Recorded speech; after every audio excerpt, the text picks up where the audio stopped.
Hello everybody, my name is Joss. My name's Mark. And welcome to the GAC Show. And today we are checking out the Katana MKII. Huzzah!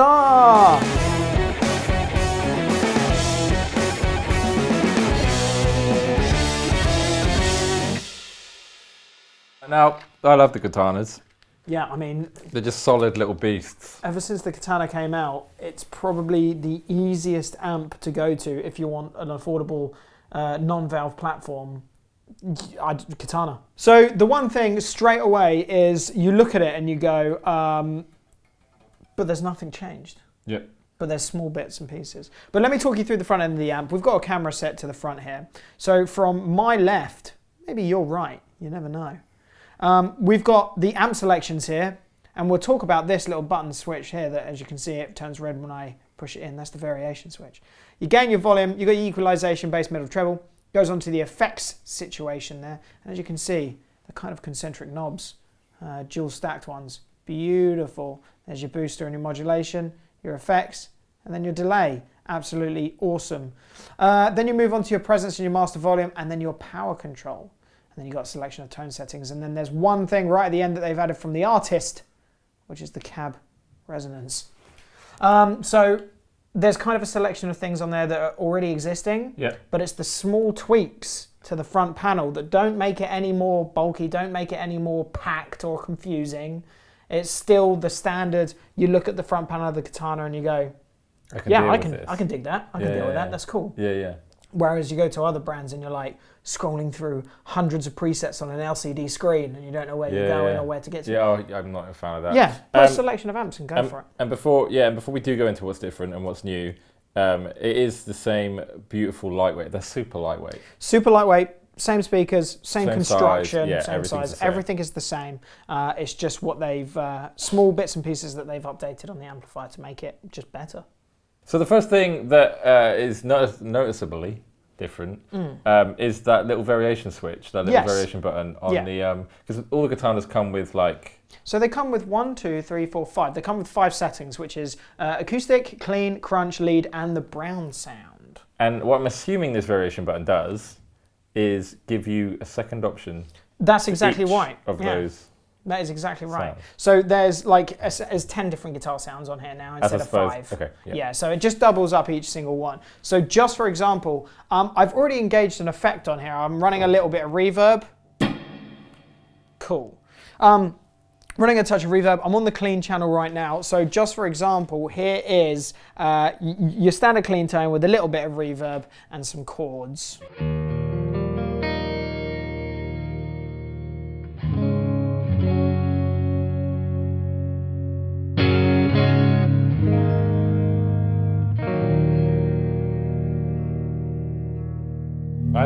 Nice. Hit the button. Hit the bear. I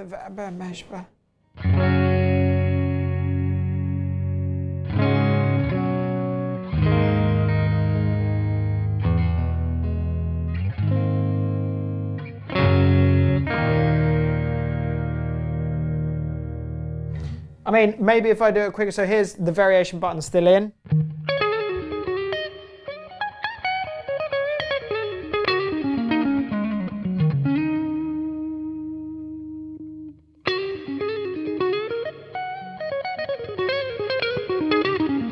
It's subtle. It is subtle, but there's still definitly a change. You know? Might hear it more. Pop on like a lead or a crunch or something. Okay, so I'll put on a crunch channel because I don't want to go too far. So here's a crunch.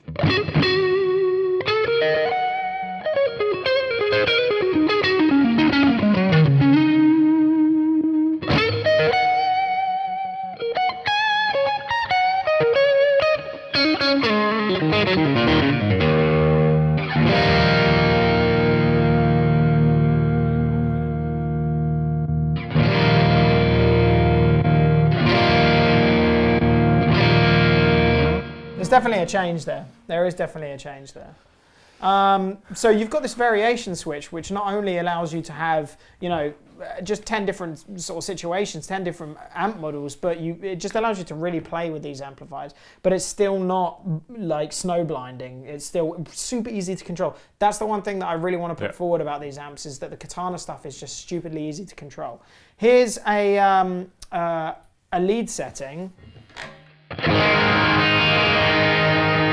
Oh yeah, I'm also playing one of the sickest guitars out there known to man right now, which is the Nick Johnston signature guitar. Very cool. Check out the demo.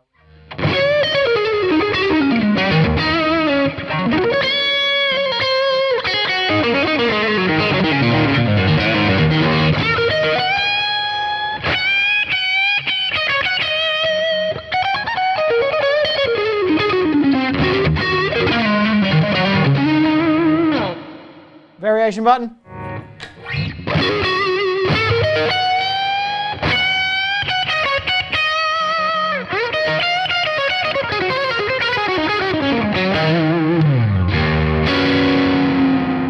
More noticeable there. Yeah, 100%. I think because clean channels in general just sound so good on these amps, like.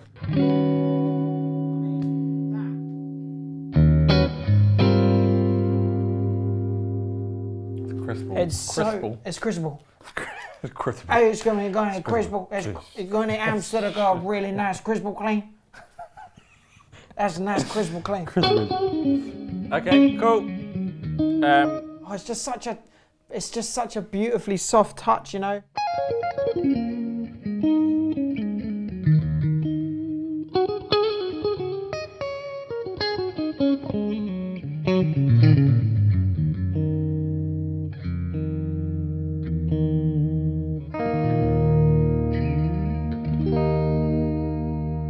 Really nice. I think what it is it's such a great sound, it's such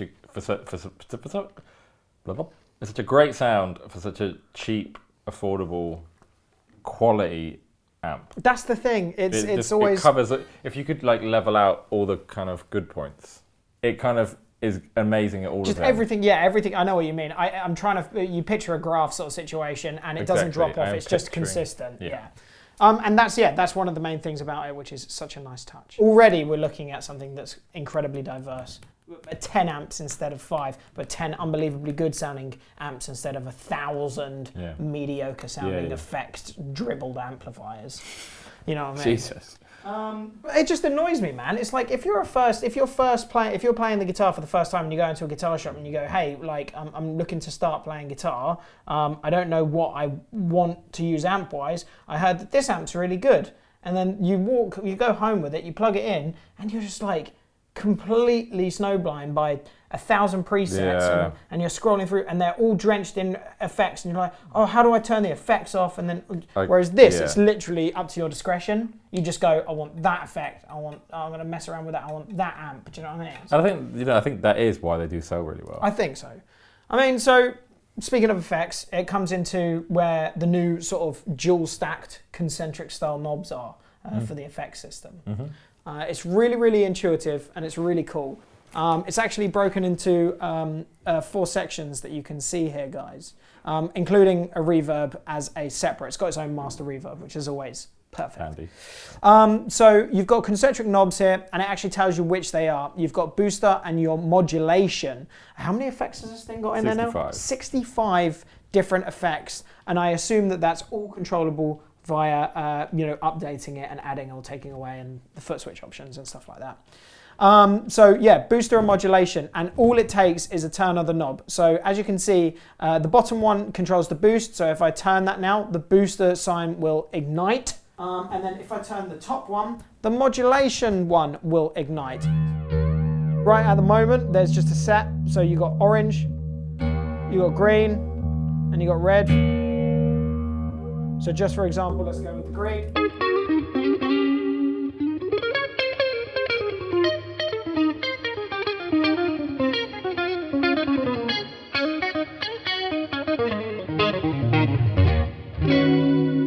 Nice bit of chorus on there, which is lovely.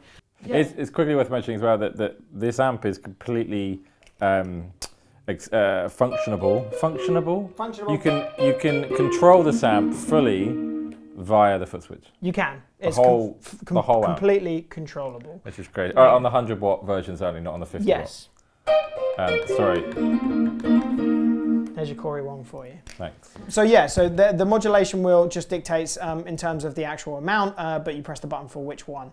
And then on the exact same situation, actually we had quite a gnarly one going here. So I'm going to go to orange, which I believe is a phaser. Yeah, so we'll use that. And then the effects one here, which is on the bottom, you'll start to hear different things coming in. So this is really cool.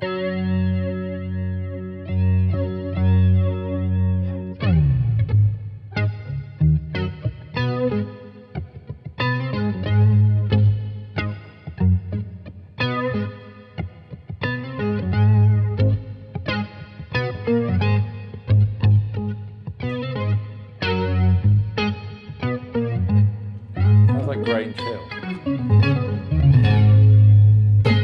It did actually sound like something out of the 90s or something, like a sitcom theme tune. Anyway, so yeah, so that. What did it take me? All of 10 seconds to turn a couple of knobs and decide on what I thought sounded really cool. And to turn them off, you don't hit the button because that's just scrolling through basically. You just turn them down, boom, turn them down, boom, boom, turn them down, boom. There is also one of my favorite things in the universe, obviously a delay. So if I just hit that, bring the mix up a bit. There is also a tap tempo. So if I tap a tempo in, 1, 2, 3, 4. Then we've got that there. And then I'll just play some stuff.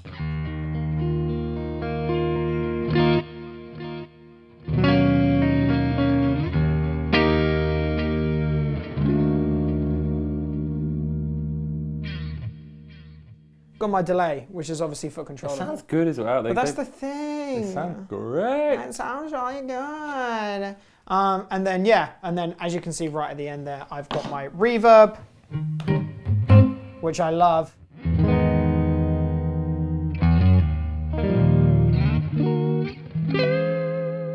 I don't think I'd be able to play an amp without reverb. It's just got to be there at all times. Yeah, most do now, don't they? Yeah, I mean, a lot of them. My Hughes and Kettner doesn't. My Angle doesn't. My Orange does. But my two favourite amps don't. My Hughes and Kettner doesn't. So I run something in the effects loop nowadays. There's thousands of good delay reverb pedals out there. So talking of effects loops, let me read it. Power amp in. Yes.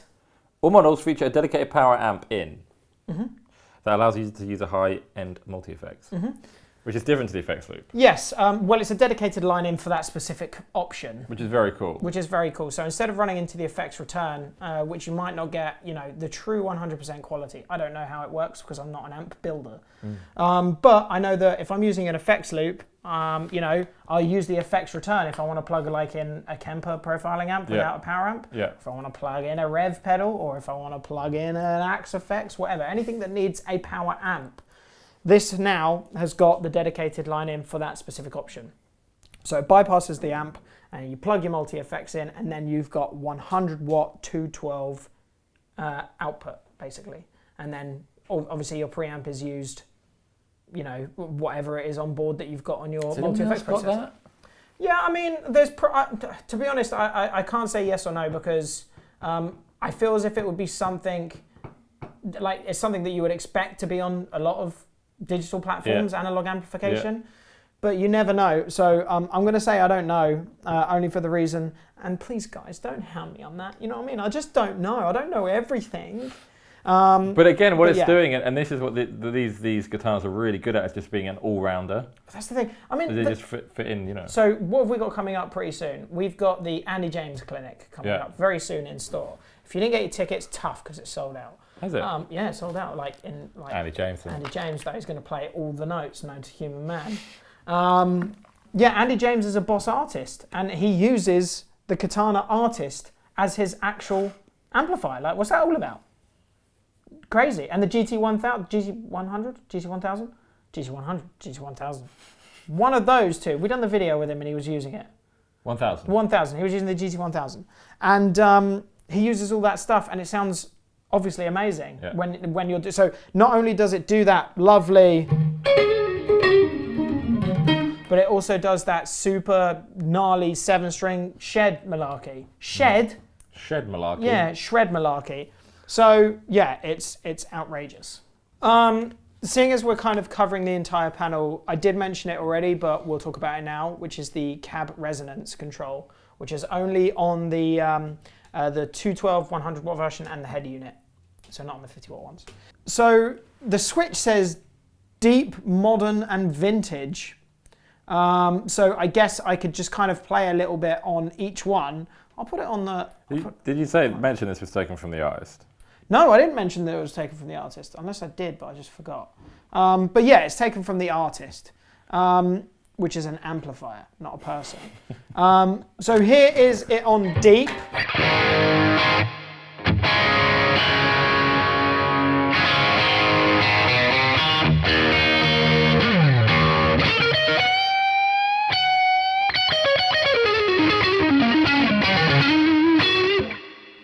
Sick.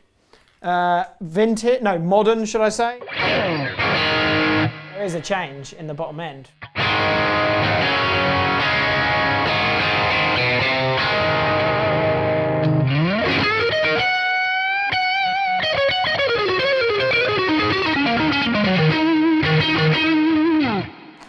And then here is vintage. I like that.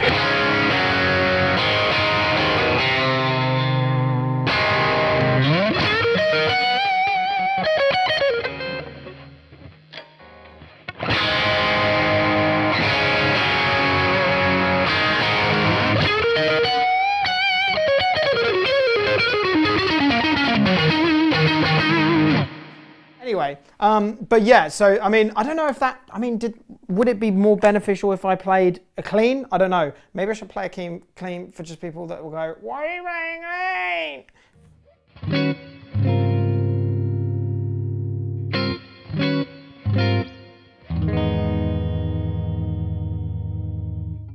That's vintage, modern.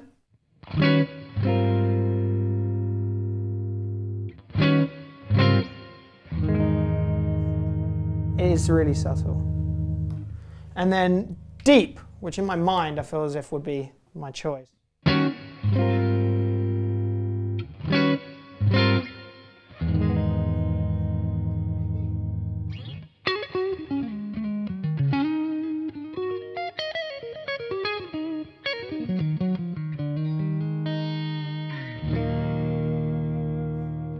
Yeah, it's a stupid amount of stuff for kind of an amplifier that doesn't look like it's all like squished in and tight and like, you know what I mean? It's like there's not much going on the front panel, but I'm sure if you busted into the new editor, you'd break out a couple of absolute monster changes. I have no doubt. Yeah. Another thing that is super cool that we were talking about earlier is that you can link them together. Yeah, so if you have two of the 212 100 watt katanas, which obviously you will. Which you will, because they're so affordable. So this is only on the 100 watts? Yeah.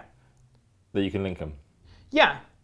So you, so yeah, you have one of the one side of the stage, the other side of the stage. They are linked via a cable, not via like mind melding. And then yeah, you've got a true actual stereo rig.